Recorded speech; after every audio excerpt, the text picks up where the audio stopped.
You know, if you've ever been in a relationship with a narcissist, you know just how absolutely exhausting it can be. It's this confusing, draining experience that, more often than not, leaves you feeling like you're the problem. But what if all that confusion, what if it isn't just some side effect? What if it's actually the entire point? Let's get into it. Seriously, have you ever been in a situation where you're just constantly questioning your own reality, your own sanity, trying to make sense of a partner's behavior? If that rings a bell, I really want you to hear this. You're not alone, and there's a very, very specific reason for that feeling. So we're going to break down this dynamic called crazy making. And it's not just a casual term for a tough relationship. No, this is a deliberate pattern of behavior, a strategy that can take a really serious toll on your mental and emotional health. Okay, so here's the thing you've got to understand. This isn't random chaos. It's intentional. It's a process that is specifically designed to make you feel unstable. And when you're subjected to that over time, it can literally make you unwell, mentally and emotionally. And you know what? That's the whole goal. So why? Why would anyone do this? Well, to really get a grip on this behavior, we have to look at the motivation behind it. And it's so important to know this. It's not really about you, and it's not even about the relationship. It's all about their own internal needs. This right here, this gets to the absolute heart of the manipulation. Your constant effort to understand them, to analyze what they're doing, to figure out their hidden motives. That is the goal. That's what keeps you hooked, focused on them, and forever off balance. And really, it all just boils down to a couple of key things. They are on a relentless hunt for something called narcissistic supply. That's your attention, your energy, your emotions. And at the same time, they're fiercely, desperately protecting this incredibly fragile false self-image. So any little thing that even hints at a threat to that image, it's going to be met with major resistance and a doubling down on all their tactics. So let's say you start to grow, or you start pulling away, or you dare to challenge their version of reality. They don't take a moment to reflect. Oh no. Instead, their behavior just gets more intense. The arguments, the blame shifting, the gaslighting, the whole shebang, it all ramps up because your independence feels like a direct threat to them. All right, now let's look at the core dynamic here, because this really shows the fundamental emotional imbalance that makes these relationships so incredibly destructive. What we're looking at here are basically two people playing completely different sports on the same field. On one side, you've got someone, maybe an empath, who feels things deeply, who's trying to connect, trying to solve problems. And on the other side, you've got someone who lacks empathy, who avoids real emotion, and who actively dodges any kind of true intimacy. You're just not playing the same game. So if you're an empath, or you're just a deeply feeling person, your default setting is to engage emotionally, right? You want to connect, you want to understand, and you want to resolve conflict from the heart. But see, in this dynamic, your feelings get you nowhere. To survive, you're pretty much forced to shut down your emotions, put them on the back burner, and shift entirely into your head. You start constantly, obsessively, trying to logically figure out something that is fundamentally illogical. You become an overanalyzer. And this is the real danger zone. This exact shift, from feeling deeply to analyzing obsessively, is how your mental health gets tangled up and compromised. You're trying to use your mind to solve what is essentially an emotional black hole, and that's a battle you just cannot win. Which, leads us to a really hard but absolutely necessary truth. If you're stuck in this loop of trying to figure them out, it's a mission you'll never complete. And I'm telling you, this might be the single most important thing to take away from all of this. No amount of your love, your logic, your brilliant analysis, or your desperate pleading is going to fundamentally change their core patterns. It just won't. Look, there's a clinical reason for this. Narcissistic personality disorder is in a category called cluster B personality disorders. These are defined as fixed. That means their behaviors, their perspectives, they're deeply, deeply ingrained, and they're highly resistant to change, no matter what a loved one says or does. They're not going to change their story, ever. In their mind, the script is simple. I am good, you are bad. You are the source of all the chaos, you're the problem. They completely wash their hands of any and all accountability. And that internal narrative will never, ever change. So okay, if you can't fix them and you can't solve the puzzle, what on earth can you do? Well, the answer is to change the game completely. You win by refusing to play. So here's how you do it. First, you have to acknowledge this is all by design. It's on purpose. Second, you have to consciously stop the analysis. You have to let go of trying to figure them out. And third, and this is where the magic happens, you take all of that powerful, amazing mental energy you've been pouring into them and you turn it back toward yourself. You become your own problem solver. You focus on you. And that really brings us to the final and most powerful question. Just imagine for a second, all the time, all the brain power, all the energy you've spent trying to make sense of absolute nonsense. What could you create? What could you heal? What kind of incredible life could you build if all of that energy was reinvested back into you? That's the real path forward.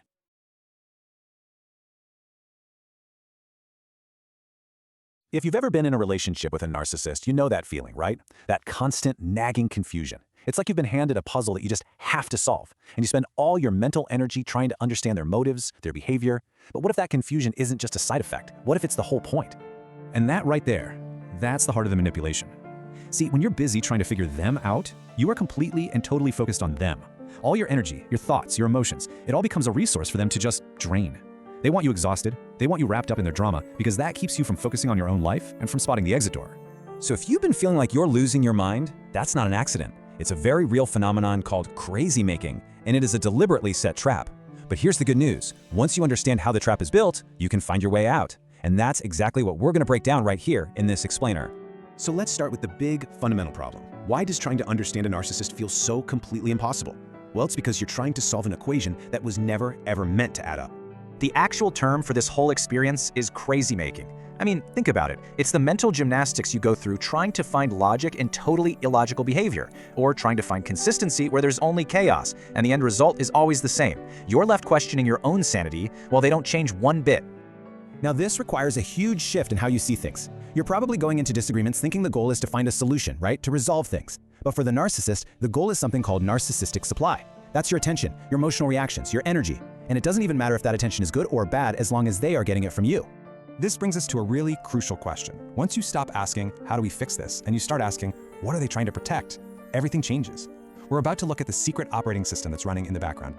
Okay, here's the secret. Their number one loyalty isn't to you. It's not to the truth, and it's not to their relationship. It's to this fragile, carefully constructed, false self-image. Every single thing they do is designed to protect this fake version of themselves. And emotionally, they're often kind of frozen in time, operating with the maturity of a child, which is why their reactions seem so wild and irrational. And this just highlights the total disconnect. On one side, you've got the narcissist who actively avoids deep feelings and can't really regulate their own emotions. Then on the other side, you have the empathic person who feels everything so deeply and tries to use logic to understand something that's not logical at all. You're trying to think your way through a problem that they aren't even feeling. It's a complete mismatch. Listen, this can be a really hard truth to accept, but I promise you, it's also a liberating one. You're not just dealing with someone in a bad mood or going through a rough patch. Narcissism is a piece of a personality disorder, and by definition, that means it's a fixed and pervasive pattern. Your love, your logic, you're begging them to see your side, none of it can change this fundamental structure. That hope that they'll change, that's actually one of the bars on the cage. Okay, so understanding them is one piece of the puzzle, but it is time to turn the focus where it really truly belongs, on you.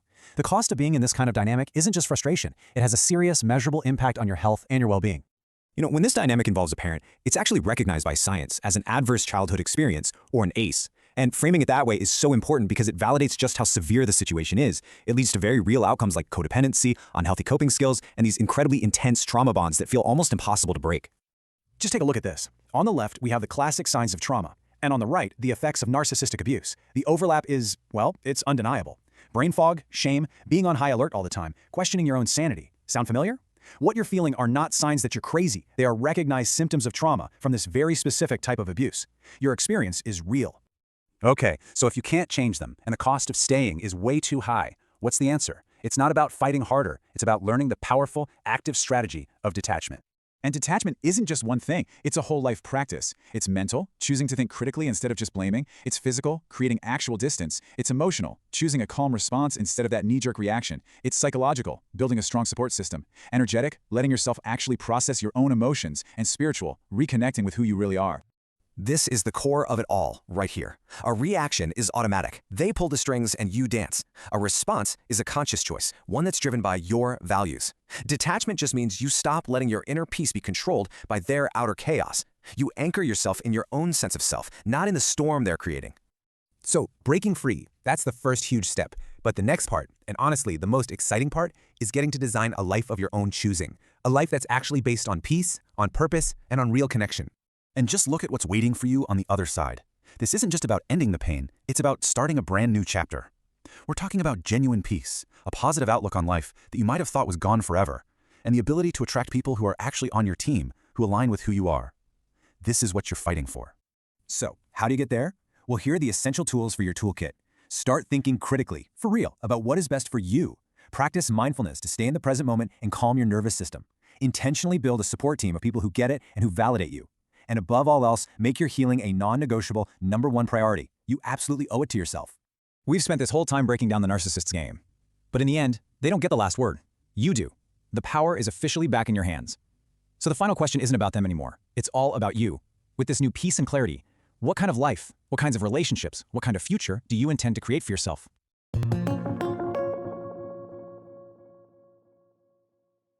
Have you ever felt like you're just pouring every last drop of your energy into a relationship, only to feel totally drained, confused, and just unseen? If that sounds familiar, you've probably brushed up against the dynamics of a narcissistic relationship. Today, we're going to talk about a really powerful tool for getting your peace back: detachment. You know, this quote right here, it just hits the nail on the head, doesn't it? It's a one-way street. You're constantly giving, supporting, trying to fix things, but that support, it never ever comes back to you. It's this exhausting, unwinnable situation that can honestly make you question your own reality.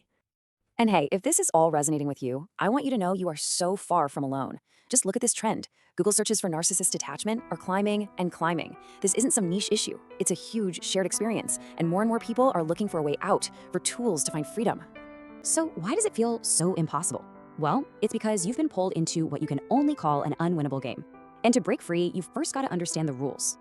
Okay, so here's rule number 1, and it's a big one. The narcissist's loyalty, it isn't to you. It's not even to the relationship. It's to their false self-image, this perfect, idealized version of themselves they've built up. And your role in this game is to be a constant source of what's called supply, basically propping up that image no matter what it costs you. And the result of that? It's this constant state of emotional whiplash. I mean, does any of this ring a bell? That feeling of walking on eggshells just to keep the peace. Those dizzying, crazy-making arguments that leave you completely doubting your own sanity? Or what about those awful cycles of hope, where you get a tiny glimpse of the person you thought they were, only to be thrown right back into despair?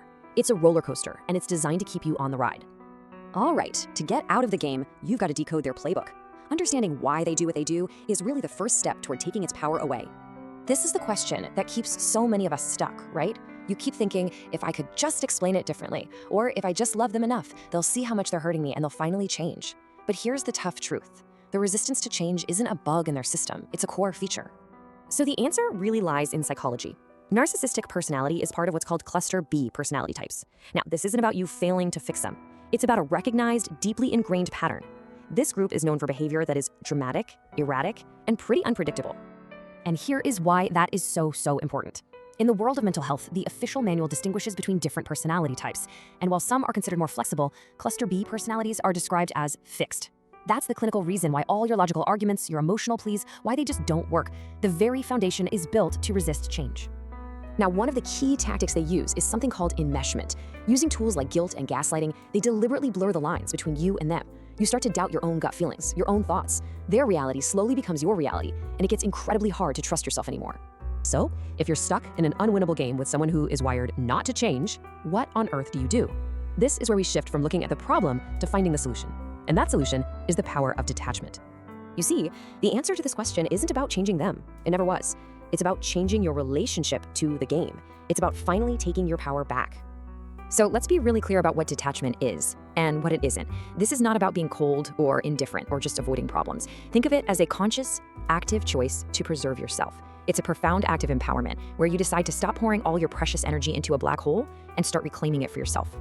Okay, so how do you actually start doing this? Well, the sources lay out 4 clear, interconnected paths to freedom. These are the practical steps you can take to begin untangling yourself from this whole dynamic. So we've got mental, emotional, physical, and spiritual detachment. They all work together to support each other.